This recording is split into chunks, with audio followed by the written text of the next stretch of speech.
యోగాతో బరువు తగ్గటం సులభం కేవలం 30 రోజుల్లోనే.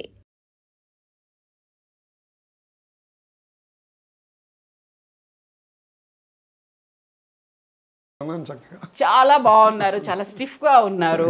జంధ్యాల గారి సినిమా అహనా పెళ్ళంటలో స్టార్ట్ అయింది కదా మీది. చాలా చిన్న రోల్ వేశారు మీరు. అది కూడా లక్కీగా ఏమైందంటే గుండె హనుమంతరావుకి ఆ వేషం అండి. అతనికి అప్పుడు స్క్రిప్ట్ రెడీ అవ్వలేదు, అతను విజయవాడలో ఉండేవాడు. చేస్తే స్క్రిప్ట్ రెడీ అవ్వలేదురా వెళ్ళిపోయింటే అతను వెళ్ళిపోయాడు. అతను వెళ్ళిపోయిన తర్వాత స్క్రిప్ట్ రెడీ అయింది. అదే పాపం ఇప్పుడే వెళ్ళాడు వాడు, మళ్ళీ వాడిని ఏం పిలుస్తాం అని చెప్పేసి నిన్న మన నాటికలో చూసాము. సన్నగా ఉన్నాడు అతను, భలే పెక్యులర్గా ఉన్నాడు, ఆ రోలు సరిపోతాడు అని. నేను నా ఫోన్ ఏదో తెలియదు, నేను ఎక్కడ ఉంటానో తెలియదు ఆయన జంధ్యాల గారికి. బివి పట్టాభిరామ్ అని నాకు జంధ్యాల గారికి కామన్ ఫ్రెండ్. పట్టాభిరామ్కి ఫోన్ చేసి ఆ జెన్నీ అన్నతను ఎక్కడ ఉంటాడో పట్టుకోవయ్యా, మనకి ఇమ్మీడియట్గా కావాలి అంటే నాకు ఆఫీస్కి ఫోన్ చేశారు. జంధ్యాల గారు పిలుస్తున్నారయ్యా నేను. ఓ పిచ్చి ఆనందం చేసి మా బాస్తో చెప్పి, సార్ ఇలా నాకు సినిమా ఛాన్స్ వచ్చింది సార్, మళ్ళీ వీలైతే వచ్చేస్తాను సార్, లేకపోతే ఈరోజు సెలవు పెడతాను సార్ అంటే పాపం ఆయన కూడా అలౌ చేసేవారు. వాళ్ళు కూడా ఆ రోజుల్లో అంత మంచివాళ్ళు వాళ్ళు చేస్తే అప్పుడు ఆ తర్వాత నుంచి అప్పుడే ఇండస్ట్రీ మెడ్రాస్ నుంచి ఇక్కడ షిఫ్ట్ అయింది. రామానాయుడు గారు స్టూడియో కట్టారు, అన్నపూర్ణ వాళ్ళు స్టూడియో కట్టారు. అన్నపూర్ణ వాళ్ళ దాంట్లో కూడా నాకు అలాగే ఛాన్స్ వచ్చింది. నేను పరుచూరి వెంకటేశ్వరరావు రైటర్స్ తెలిసే ఉంటారు, పరుచూరి బ్రదర్స్ వాళ్ళు. పరుచూరి వెంకటేశ్వరరావు కొడుకు పరుచూరి రఘుబాబు అని అతన్ని హీరో చేద్దామని చెప్పేసి అతనికి అన్ని ట్రైనింగ్లు ఇచ్చారు. పాపం అన్ఫార్చునేట్లీ అతను బ్లడ్ క్యాన్సర్ తోటి పోయాడు. అతని మెమరీ కోసం పరుచూరి రఘుబాబు మెమోరియల్ నాటక పోటీలు అని 30 ఏళ్ల క్రితం పెట్టారు. పెట్టి దాంట్లో వాళ్ళు అనౌన్స్ చేశారు ఏంటంటే best actor, best director, best comedian ఇలా ప్రైజులు ఇవ్వం, 6గురిని సెలెక్ట్ చేసి 6గురికి సినిమా ఛాన్సులు ఇస్తాం అని ముందర అనౌన్స్ చేశారు వాళ్ళు. చేసి దానికి జేవి సోమయాజులు గారు, ఎండమూరి వీరేంద్ర జడ్జిలు. అప్పటికీ నాకు గుర్తు, మేము మా తల్లావజ్జుల సుందరం డైరెక్ట్ చేసిన దొంగల బండిని శంకరమంచి పార్థసారథి గారు రాసింది, అది వేసాము. దాంట్లో నన్ను 6గురిలో నేను ఒకరిని సెలెక్ట్ చేశాను.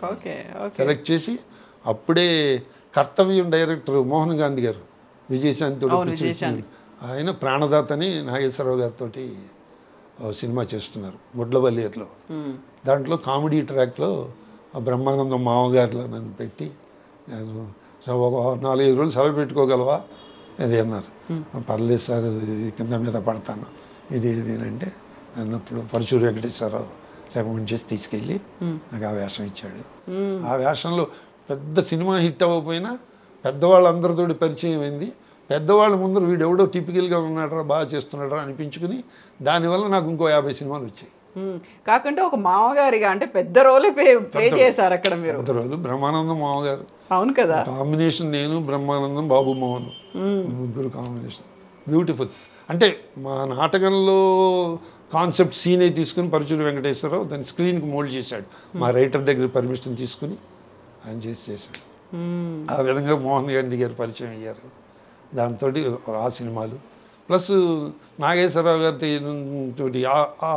ఆ నాటకానికి బి గోపాల్ గారని చాలా ఫేమస్ డైరెక్టర్, పేరు వినే ఉంటాను. ఆయన అప్పుడు Nagarjuna first picture, second picture విషయ అని దాంట్లో డిఫెన్స్ లాయర్ వేషానికి నన్ను స్టేజ్ మీద చూసి సెలెక్ట్ చేశారు బి గోపాల్ గారు, డిఫెన్స్ లాయర్. నాకు దాంట్లో మంచి తమాషా అనుభవం ఏంటంటే ఆయన స్క్రిప్ట్ ఇచ్చారు.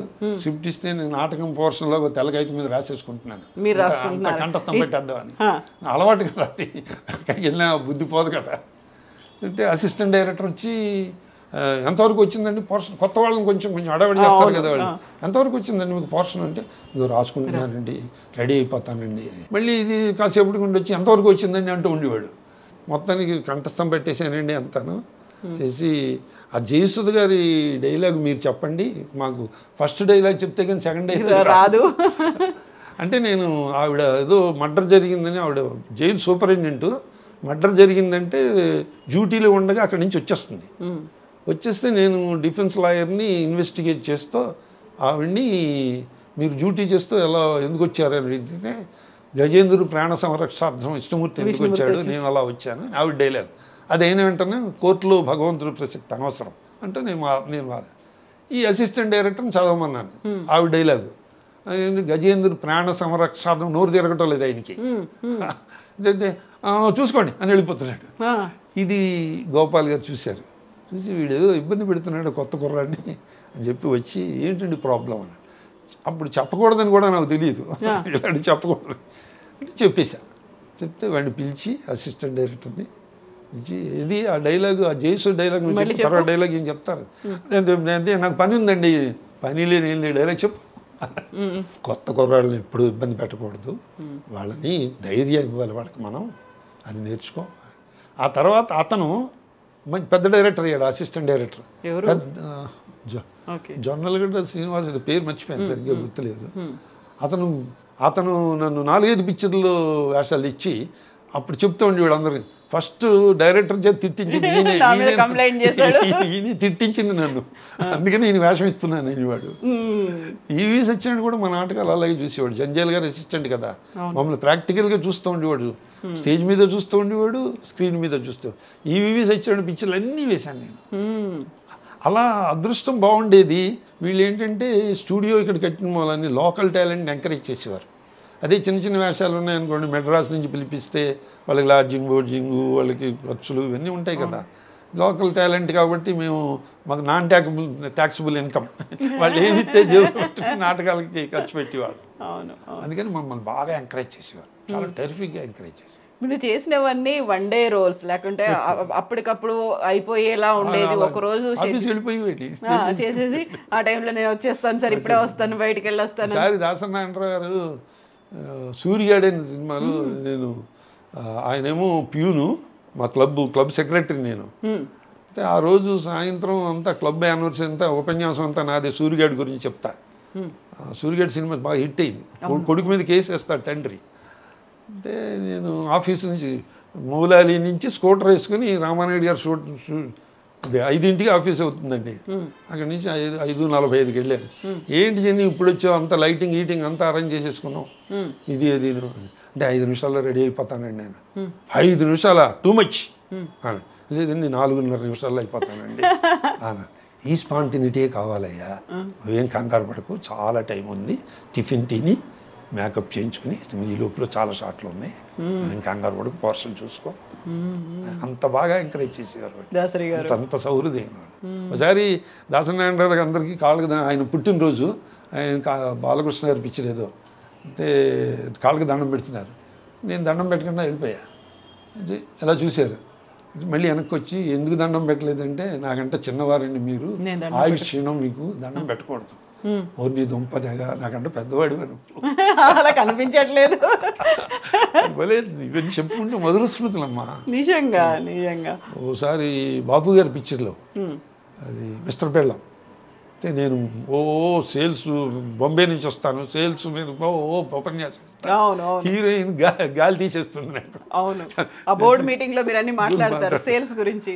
ఆ బోర్డు మీటింగ్లో అంతకు ముందు ఏం జరిగిందంటే, మేనేజింగ్ డైరెక్టర్ గారు వచ్చి 6వ సీటు దగ్గర మంచినీళ్ళ గ్లాసు మీద మూత లేదు అని కోపడతాడు, ప్యూన్ని పెడతారనమాట.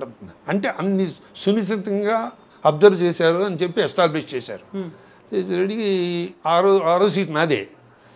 ఇదంతా చూసిన తర్వాత వెళ్ళి బాబు గారి దగ్గర, ఏంటి అన్నారు. సార్ చిన్న ఆలోచన వచ్చిందండి నాకు అని చెప్పు.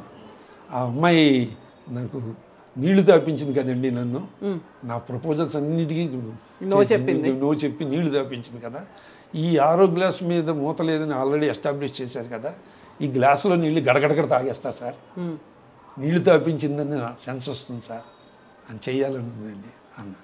ఇది చొక్కా మీద పోసుకోకుండా ఉత్తినే మయంలో చేయండి, మయంలో నీళ్ళు తాకండి, గ్లాస్ పుచ్చుకుని మయంలో చేయండి, అలా ఇట్లాగే చేయండి, ఇట్లాగే చేయండి, ఎందుకంటే ఎక్కువ చేయొద్దు, బాగుంది చేయండి. సో సజెషన్స్ కూడా తీసుకునేవాళ్ళు. అంటే రిలవెంట్ అయితే తీసుకుంటారమ్మా, ఏ డైరెక్టర్ అని తీసుకుంటాడు. అవును, ఇర్రిలవెంట్ అయితే వాళ్ళు అంటే డిస్టర్బ్ చేస్తే, సీన్ డిస్టర్బ్ చేయడం కానీ, లేకపోతే ఫర్దర్ సీన్ మనకు తెలియదు, వాడు డైరెక్టర్ తెలుసు. దీంట్లో సాధక బాధకాలు కూడా ఉన్నాయి. మొన్న ఒక కొత్త డైరెక్టర్ దగ్గర యాక్ట్ చేస్తుంటే నాకు వచ్చినవేవో ఇంప్రూవైజేషన్ చెప్తుంటే ఈజ్ నాట్ యాక్సెప్టింగ్. చేస్తే లంచ్ వరకు చూశాను. కొన్ని కొన్ని మంచివి పడతాయి, కొన్ని కొన్ని సరైన పడవు. మంచిగానే యాక్సెప్ట్ చేయాలి కదా.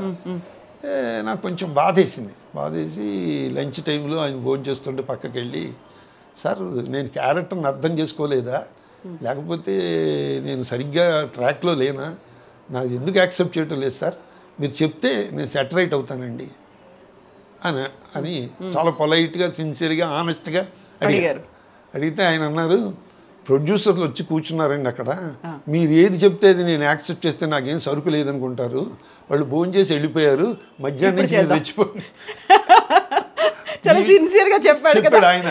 అంటే ఈ విషయం నాకు చెప్తే, సార్ మీరు చెప్పినట్టు ఇలా చేయమంటారా, మీరు చెప్పినట్టు ఇలా చేయమంటారా అంటే ప్రతిదానికి ముందొకసారి వెనకాలొకసారి అంటే నేను కొత్త కాదండి, ఇలా చెప్పాలని కూడా నాకు తెలియదండి అన్నాడు. తర్వాత 2-3 సినిమాల్లో నాకు ఛాన్సులు ఇచ్చాడు. And for more videos, please subscribe to iDream. Please subscribe to iDream. Please subscribe iDream. And please subscribe to iDream. For more videos, subscribe to iDream. please like, share and subscribe to the channel. Congratulations, iDream. Subscribe to iDream. Subscribe to iDream. So subscribe to iDream Media. iDream team andarki huge congratulations. Please subscribe iDream Media. Please subscribe to iDream. Subscribe iDream. Please subscribe to iDream. iDream అంటే నా కళల ఛానల్ను subscribe చేసుకున్న నోరు తిరుగుతలేదు, మీరైతే గంట గుర్తు కొట్టండి. For more such videos, please subscribe to iDream. Subscribe to iDream. Please subscribe to iDream. Please subscribe iDream Media. Please do subscribe to iDream. Please subscribe to iDream Media. For best entertainment and information, please subscribe iDream. And don't forget to subscribe to iDream.